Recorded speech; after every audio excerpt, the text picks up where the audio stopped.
What's up guys, this is Raz and welcome to another video. Today we're going to be showcasing the same exact team you saw yesterday, but we're focusing on Aggron because I saw a comment that it was like, it took Raz 40 seconds to say that Aggron is a part of this team. And there was a lot of comments that seemed to like Aggron, so this video is not about Shadow Gliscor. You can take a rest, Shadow Gliscor, you can take the day off in terms of being the focal point. Because look at Aggron, just absolutely walling the Alolan Ninetales. There is nothing this Ninetales can throw at Aggron that will tickle a little bit. You know, Gleam did tickle. Gleam tickled a good amount. But Aggron's going to completely farm this thing down and come out with a lot of energy. It's like a spicy version of Bastion, because Bastion's so annoying because it's so ridiculously bulky that it just wins like every neutral matchup because of its bulk pretty much. But Aggron is not as bulky, it's more fair, and it's a beast when it gets its dominant matchups against like ice types. So, okay. This is not over though. I really need to get a shield here, so I'm building up as much as I can to try and bait the Earthquake. They don't shield, but Night Slash still does a decent chunk. And I'm going to try and lick this thing all the way down. Lick it down, as my buddy Marto would say. Try to lick down the Gremble. I lick it all the way down. Good job, Lax. Snorlax going for a double body slam here like he's in the WWE. Another body slam coming through. The opponent has to shield. That would KO from there. And can Gliscor get to the Night Slash? Needs to survive 2 counters, and it does. Gliscor, you little beast. Stealing the show as always. Gliscor was sick of the attention going to Aggron's like, let me close the deal. But yeah, with A9 is not a safe swap when you have an Aggron.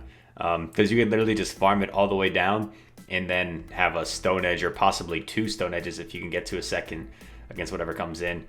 We love seeing a Machamp lead. Unfortunately, they swap in a G-Fisk, and like Gliscor's our best answer for G-Fisk. So, this is kind of a tricky situation. I don't really want to switch out of here. I'm going straight for the Quake, and this is to me the safer play. Either I get a shield, or I do that, and I just completely destroy the Fisk. Oh, I think I make a really dumb mistake here. Okay, no, this is a different game. Politoed comes in, and I'm like, oh my god, Politoed, this is bad. So I swap into Machamp.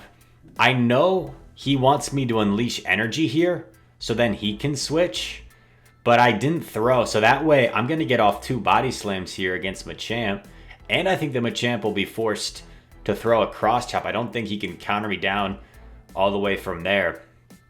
I throw my second body slam right before he gets to the cross chop just to maybe try and get off this third.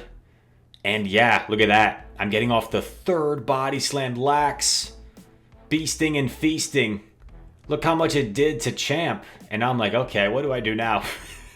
So check this out. I come in with Aggron against the loaded Machamp. And they blind rock slided because they thought Gliscor was coming. And look at that. So all that energy on Machamp pretty much went to waste. And now I'm just going to force the Politoed to use its energy to take out my Aggron and do some smackdown damage in the process. I do some smackdown damage. I get the Politoed into pretty close to Night Slash range.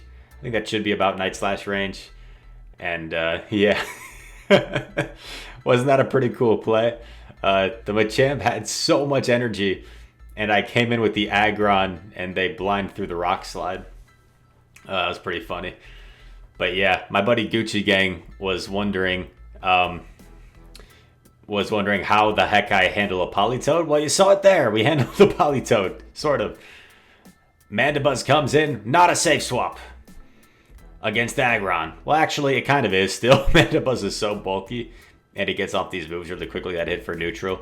So, yeah, it's Mandibuzz is a beast. But Aggron, a pretty comfortable matchup here because my Stone Edge is going to do a lot of damage. So I'm just building up. I eventually have to throw. I can't farm it all the way down like I could in Ninetales. And they actually shield, which really surprised me. And now I'm looking at this match. I'm like, oh man, he could potentially get to another one here. And I didn't want him to, I didn't want to have to expend another shield here to maintain switch. So I just throw my second Stone Edge. In comes Jirachi. Jirachi's going to get a big farm here, unfortunately. And I'm actually not sure which I want to come in with. I come in with Gliscor, but a move from Jirachi is going to hurt Gliscor. Jirachi has pretty good moves. They go straight for the Psychic. And in comes Blastoise. And, you know, this is like a very even matchup here. So I don't think I'm going to be able to win this matchup and have enough health on my Pokemon to handle the Jirachi that's still very healthy. So we're in a pretty bad looking situation here. I have to shield the Hydro Cannon. And Blastoise, by the way, check out Boygos, my buddy's channel. I'm sure he's probably done a Blastoise video. But XL Blastoise is actually like a really solid pick in Ultra Remix because it's extremely bulky. It's got great stats. So it's like a legitimate pick. Water Gun isn't the best fast move, but it does have access to Hydro Cannon. Obviously, I could have thrown the Body Slam there, but I conceded at that point because it was GG's. Gliscor versus Machamp. This is against Holden McNuggets, who was like a North American finalist last year. Extremely good battler from Canada. And yeah, this is a pretty good situation. I got a shield. I think it was a Mew swap in, right? I got a shield and I dip, and now this Mew is in trouble against the Lax because the Shadow Claws are double resistance. They're only doing like 1 damage. The Mew does have energy. So like Holden is known for running spicy moves. So I was worried he was running like Focus Blast or something crazy. I think I do end up shielding this last one just because I was afraid it could have been like a Wild Charge, which might have KO'd. Back comes the Machamp. I go just for the Superpower right away because I'm obviously only going to get to 1 move, and Superpower does more, plus it will give the Machamp slightly less farm. I switch because my switch clock's up, so I actually am able to prevent the Machamp from getting extra farm there. I correctly shield a Rock Slide, which is really nice. I am going to throw a Night Slash, I think. Oh, unfortunately, I CMP'd. I was 1 off of my counts. No, I wasn't, I guess. He knew I was going to throw. So he smartly went for the Cross Chop to do some chip damage. I boosted Gliscor. Come on. The Mew is still alive with like very little HP. In comes Mewtwo. I was expecting him to try and catch. And now check out a little bit of lag. Check out this Night Slash damage from the boosted Gliscor on the tanky armor Mewtwo. Oh my gosh, it does like 40%. Unbelievable. Gliscor going to town, and then Aggron switch in. Aggron the closer, the MVP. You know, I think Aggron can actually survive a Dynamic Punch from full health from Mewtwo. I could be wrong, but like barely. It can like it does like 90%. This is a lead we love to see. We resist the counters. We have super effective Night Slash. So I like this matchup a lot. It's pretty comfortable for Gliscor. It's not like some matchups are tricky, right? Like Jelly has matchups that like should be good but are still tricky. He switches into Obama, and we've got Aggron. Aggron. Smash. Obama Snow. Just look at Aggron. He looks so menacing. Aggron was one of my favorites back in the main series games because it had, you could teach it like Thunder and Surf. It just had like wild coverage.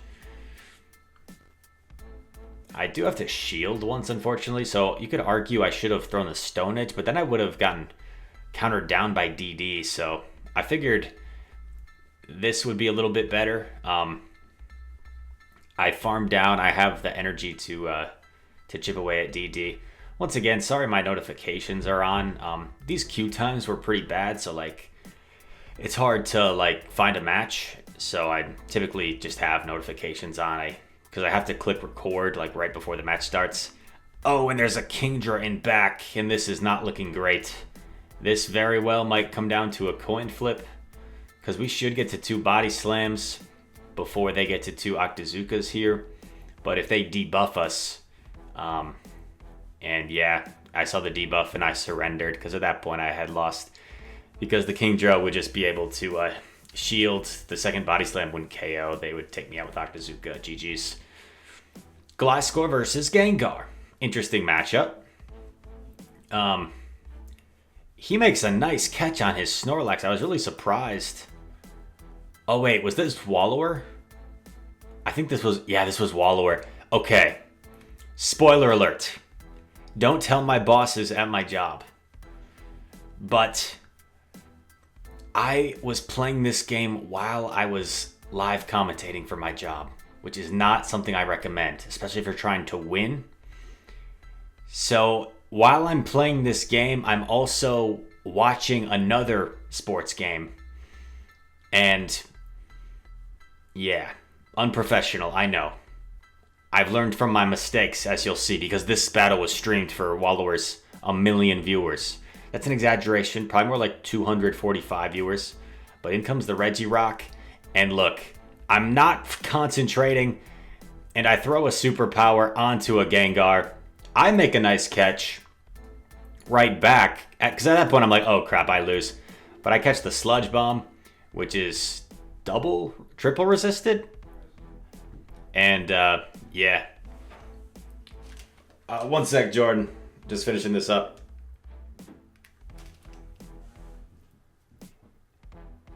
And Stone Edge is going to come in, get a shield. The Regirock is going to get a move off here. He went for Focus Blast, which was probably the safest play. Stone Edge would have almost been enough. Stone Edge probably would have given him a farm down. And here I throw the game. I throw the game. Chad in the comments, I'm sorry I spoiled it. But there was no... Actually, you know what? Maybe I didn't throw the game. Maybe I needed to bait. Because I had already lost the last shit. Yeah. No. I didn't throw the game. You know what's funny? I remembered this game as me throwing the game. But me throwing the game was more so the... It was more so the catch on the Gengar was more so me throwing the game. I was thinking I should have just gone for Earthquake and then gone for Superpower, but Regirock outpaces Snorlax, so if he shields the Earthquake, I lose. So actually, I didn't necessarily throw this game. This was more of a 50-50 call game, and I made the wrong call. But in hindsight, yeah, if I Earthquake, I win. But I tried to bait, and I didn't follow the Rise rule of baiting. Do you guys remember the rule? Comment the rule down below. It's always, sometimes bait, 50% of the time, occasionally, never. And you can see this clip is extended a little bit because I was just beside myself at what had just transpired. But we got over it eventually, like a breakup, and we're on to the next one. Snorlax lead I don't really like because I don't have a great answer for it. It beats Gliscor. Well, it pretty much beats Gliscor. It's like a bait-dependent matchup. But he swaps in a DD, which I'm okay with because I learned out the counter user, which is kind of the strategy behind this team for Aggron to avoid the counter user. And a move is coming in. I have all this energy plus the lick damage, so like I'm at least going to be able to force a shield here or take Switch. If I take Switch, that's huge. Actually, I don't know what Switch really even does for me, to be honest, because I don't really have an answer for that Snorlax. So this is going to be a tough battle to climb out of. I'm probably going to have to play aggressive here. Yeah, I aggressive swap into Gliscor, which is very questionable. I think I should have aggressive swapped into Aggron here. I should have aggressive swapped into Aggron. I go straight for the Night Slash. They don't bother shielding. I know it's an Octazooka, and like if I shield this, then my Aggron has no shields for the superpower on Snorlax, so I figured like I can't really shield. Otherwise, Aggron just goes bye-bye. And they got the debuff, I think, so that did even less damage. And at that point, I thought it was over, so I just surrendered because my Snorlax had such little health. And my Aggron was just going to get super powered. So, GG's. Jelly.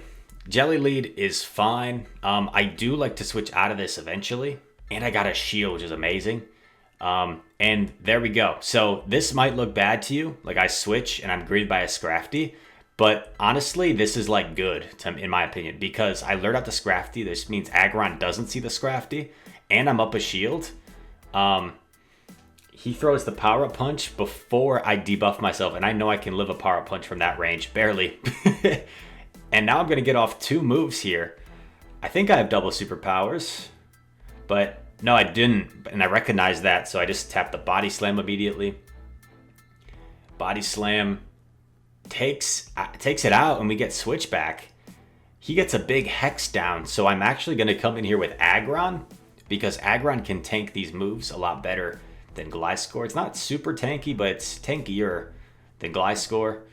And I think he threw this next Bubble Beam like pretty much right away. Oh, Shadow Ball right away. So I swap into... Oh, God. I swap into Gly, and there's no point in really baiting here. So I'm just going to go straight for the Quake. Come on. Land. Boom. Look at that. That did so much damage to a tanky Pokemon as well. And Weather Ball coming through. The reason I'm building up so much is because if he lets it go, I don't want to give the Jelly a chance to farm. And that actually worked out perfectly. Because now I get off the Night Slash as well. I get a shield. I switch into Aggron. I'm calling a Bubble Beam here. So I don't shield. Bubble Beam is just such a weak move. I know I can take it. It's getting dangerously close. That Jelly seems to like always have more energy than you think. And I go for the Thunder. Stone Edge probably would have been enough. But I was double debuffed, so like I just wanted to play it safe. Because you know how bulky Jelly is. Double debuff would have done 50% less damage than normal. So I just played it safe. Went for the super effective Thunder. And Aggron takes out the Jellyfish. Like a beast. I remember Aggron from the main series TV show as well, and I just thought he was cool. For some reason, I liked the Steel types a lot. I liked Metagross, I liked Aggron. Caesar was a favorite of mine. Yeah. But there we go. Up to 3,300 on the dot. I've been hovering around that same range, so like, I'm not going to sit here and tell you Aggron is the most OP Pokemon. You'll never lose. That's not the case. It's very strong sometimes. It's very bad sometimes. And I found like we found some situations where we actually utilized it, like where we were creative, right? We took that Rock Slide from the Machamp on the Aggron. We took out a Jellyfish in the back with the Aggron. So sometimes you can find some versatility with it, with like Thunder as your second move. But anyway, hope you guys enjoyed this video. If you did, make sure to leave a like and subscribe. I very much appreciate it. We're closing in on 20K. And yeah, I've got a spicy Saturday for you coming soon. And I've got some more battles with a similar team, but we change one of the 3 Pokemon. All that said, thank you for watching. Hope to see you in the next one. Peace.